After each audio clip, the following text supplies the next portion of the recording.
What's going on, everyone? Nick from Comic Culture here. Time for Nick at Night, my weekly comic book review show. Let's get into the books I read this week. Starting over in Marvel, we actually read a Star Wars book, Star Wars Legacy of Vader issue number 1. Charles Soule on this one. And I kind of wanted to just touch base and see what's going on with Vader. We have Kylo Ren featured in this one. This whole story takes place somewhere around the new trilogy era. We have Kylo Ren still trying to figure out where his place is in this whole legacy that he has. He's trying to get out of the shadow of Darth Vader. He thinks he can do that by kind of burying the past, forgetting all that nonsense, and being his own thing going forward. So he's trying to impose his will on everybody, trying to bury the legacy of Darth Vader, going to all the different places that meant a lot to him. It was part of his, maturation and trying to take those things out, meeting some new folks along the way that are kind of giving him a different path, a different idea to act on. So I'd say if you want some more context about the Kylo Ren character and how he's trying to become his own thing during the new trilogy, this might be something interesting for you to dip into. I know Charles has done a lot of work in the Star Wars universe overall. I think it's Luke Ross on the art on this one. Didn't really do it for me, but it worked for what it was. Not a whole lot of action until the second half of the book, so it's kind of hit or miss for me. A lot of these Star Wars books are that way. Let me know if you can recommend a really good Star Wars book that's ongoing right now that I can dip into, because I like the universe, but I have not been impressed with most things that I've read so far. Star Wars Legacy of Vader number 1, let me know if you read it. Next up from Marvel, we have Phoenix issue number 8. Fairly interesting issue. I did not like the last issue. Basically, we have the Phoenix teaming up with a bunch of other cosmic allies, taking on Thanos, who's got this new kind of a gem that he can impose his will across the galaxy with, using some mind control stuff. But we also have the Black Order. We also have this other villain who's teaching this younger girl who's kind of jaded towards religion right now. Her whole culture was wiped out, essentially. She has this power now that she's tasted what the Phoenix can bring. She was kind of imbued with that Phoenix power in the previous issue. She's trying to pull that power back out of her in this training montage throughout this whole issue. Meanwhile, we have the Phoenix, Jean Grey, who's in this cocoon kind of a state, going through some revelations, reliving some memories, things like that, trying to battle some demons of the past. And we don't know what's going to come out of this cocoon when she finally figures things out. So in some ways, we have the next evolution of the Phoenix, of Jean Grey's Phoenix inside this issue. What is it going to amount to? Not entirely sure. I am excited, though, that the legacy villain that we had in the previous arcs are still around, and they're still trying to figure things out and upgrade themselves as well. It's going to be cool to see those two kind of team off yet again. But Phoenix issue number 8, not a bad issue, not a bad run overall. If you want to dip into this, you probably can. You'll enjoy it. Let me know if you're reading it down below. Next up from Dennis Camp, we have the Ultimates issue number 9. Spectacular issue of the Ultimates, a series that's definitely growing on me. I had to kind of get used to the fact that it's rather episodic. Months can jump from issue to issue. You don't exactly know what you're going to get, what kind of story you're going to get, or who it's going to feature. But Ultimates issue number 9, featuring Luke Cage in here, going from system to system, penitentiary system to correctional facility, whatever, was really cool to see that character mature. A lot of the core elements of Luke Cage himself shine inside this book, which I think they did a really good job of portraying in here. He's just kind of keeping his head down, doing what he knows how to do best, helping out the little guy, things like that. And at the same time, he's imbued with the power that was stolen from him from the Makers. We get to see all that kind of play out, and what he does with that power is a very Luke Cage kind of a thing. So I think they represented the character really well. So I'm excited to have Luke join the team eventually. He's got some other things he's going to take care of real quick. And we got a little touch base on the state of Tony as well. He was in a bad way after taking on the Makers Council and whatnot, and Bruce Banner. So we get to touch base on him as well. Art is pretty interesting in here too. I think they did a good job. But this is really a spotlight on Luke Cage. I think they handled it great. Let me know if you're reading Ultimates. Issue number 9 is out. Let me know your thoughts. All right, switching over to DC, we have Batman 157 closing in on the end of Chip Zdarsky's run right here. Commander Star, or KG Beast, inside this issue. We have a lot of things that we learned in the previous issues about the Court of Owls, working with, the Russians, and working with the Riddler and Mad Hatter, setting up Gotham to fail, essentially. So Batman's got a couple different things he's trying to figure out, trying to reconcile inside this issue. We have a great face-off between the Commander Star and Batman in here. We also see the conclusion of the Jim Gordon Riddler confrontation as well, and we get to see how Batman can possibly save the day at the end of all of this. Now, I will say, if you're not into like the complete over-the-topness of the Batman character and what he's able to do, especially in the Chip Zdarsky run, you're really going to be rolling your eyes at this issue here. But at this point, I'm just soaking it up and just taking it for what it is. The interior art was really good. Jorge Armendez is on here, and Tony S. Daniels. So there's a lot of cool things going on from the interior artwork perspective. And again, it's an over-the-top Batman book that's winding down. There's some conclusions inside this book for sure. We are certainly winding down the Chip Zdarsky arc, leading into the new one coming up very soon, rebooting Hush. So I know a lot of people are excited for that. But Batman 157, completely over the top, puts a bow on things, starts some fresh threads as well, and kind of mends past broken relationships. So did a good job of like figuring all that out, I think. For 157 Batman, let me know if you're reading it. Another Bat book that I'm reading right now continually is Batgirl issue number 4. We have Bromble on this one. We have a great variant cover right here as well. What I really like about this book, I think the most, is the inner monologue. You get to hear Cassandra Cain's thought process when she's in a room, when she's in a situation, surrounded by enemies, surrounded by people. You get to learn her like tics and what she observes from people, and you get to see kind of like the battle plan if things go wrong in all these issues. This issue especially, there's moments in here where she has to align herself with some enemies, some classic enemies, things like that, against a common threat. This other common threat is kind of taking over the world as far as who it's attacking right now, enemies and villains, things like that. It's an all-out front for this force that they're dealing with right now. So they're having to team up with some of the El Ghouls and things like that. So a pretty cool thing where you have to like team up with your enemy to take on a bigger threat.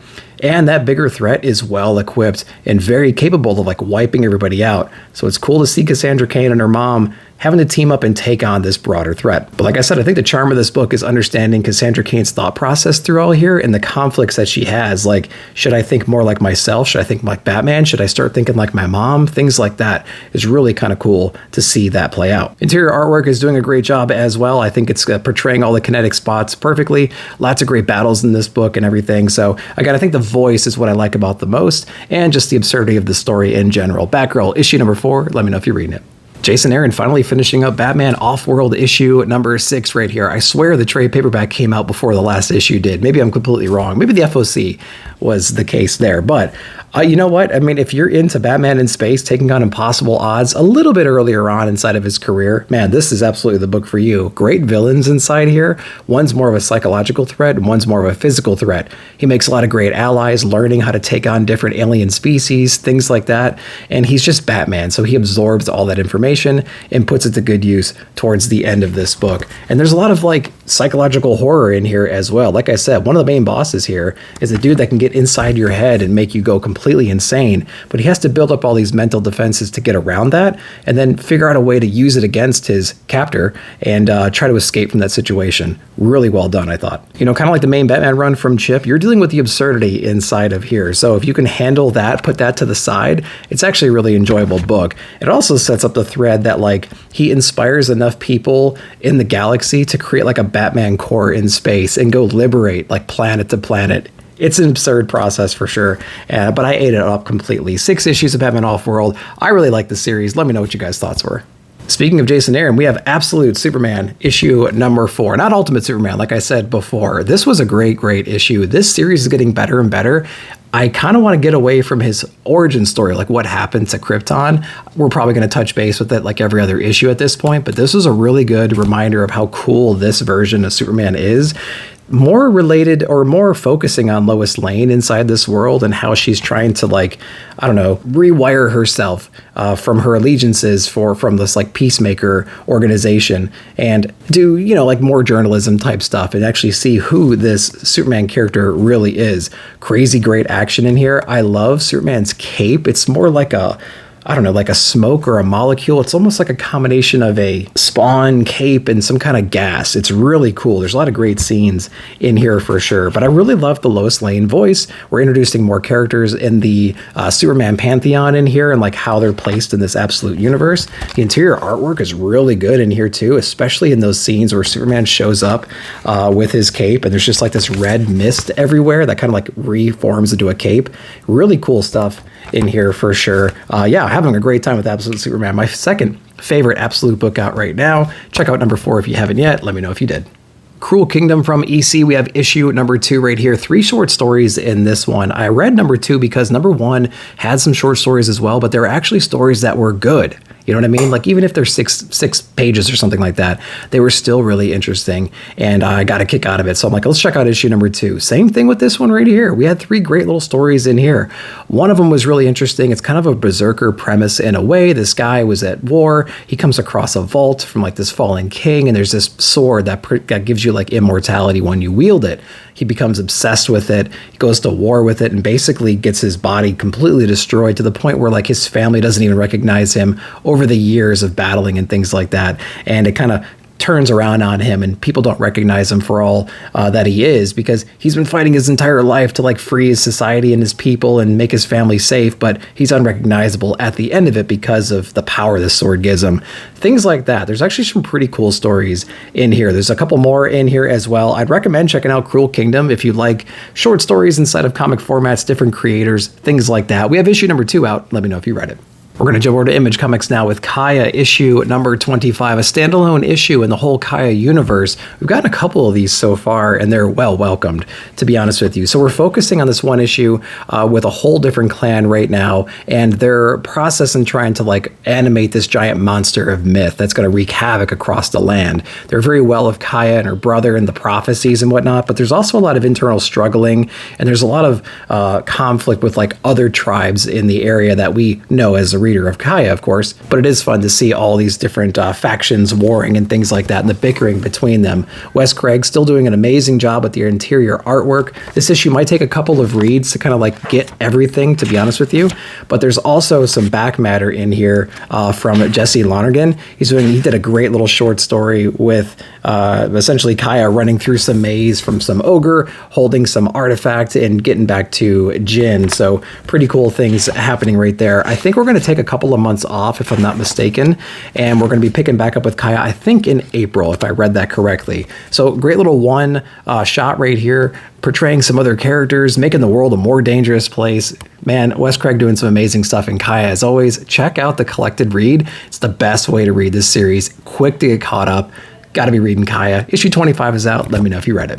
Man, Rick Remender and Max Tremora on Sacrificers issue number 14. Great issue of Sacrificers right here. You know, we kind of changed perspectives issue to issue from the daughter of the gods and Pigeon, who's been imbued with the power of the gods, basically. She was actually picked up in this new crew of Sacrificers, all who are oblivious to like what that actually means. She's well aware of what's happening, and she's trying to convince some of the folks to like not play into these games. Really cool things happening in here. They're essentially brainwashing everybody else that's been chosen, but she's onto them. She's also dealing with this like parasitic thing that's been infecting her, and that thing was actually sent out to capture her by her father, who knows she's missing, wants to get her back, things like that. This thing actually comes out of her and starts attacking everything around her when she falls asleep. So this is a great issue exploring that Sacrificer's perspective again, with her knowledge on top of it. Really well done. Max Tremora's art is incredible in this thing, as always, showing us some really, really brutal scenes. He's got this like grittiness to him that it does work so well in a book like this. So we're moving right along in this little arc right here, the No Lights Beyond arc, part 3 out right now. Sacrificers, let me know if you're reading it.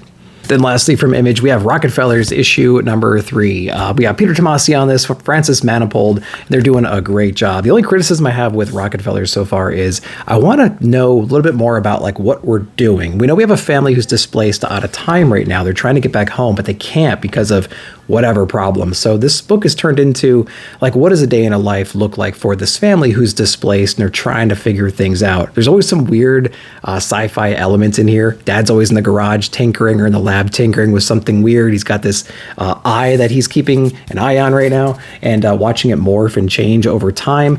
Mom's going out for a run, and she's dealing with whatever she's dealing with. Grandpa's doing the same thing. We touch base with the kids, and they're always up to no good. The dog's down here making breakfast with all these crazy contraptions and whatnot attached to him. So it's a cool like day in a life book of a family that has a lot of technology. They're out of place time-wise, and they're just kind of living their life trying to figure things out.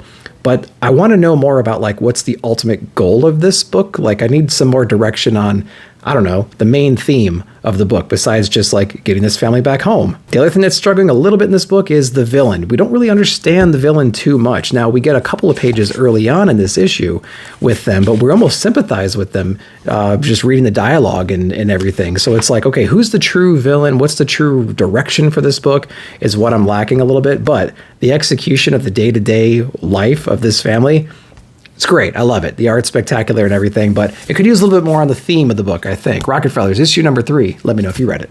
All right, guys, that's all I read this week. I hope you enjoyed that. Let me know down below in the description what you read and what your favorite books of the week were. While you're down there, like, subscribe, share, hit that bell notification to be alerted whenever I put out new videos. Thank you so much for watching. We'll see you in the comments.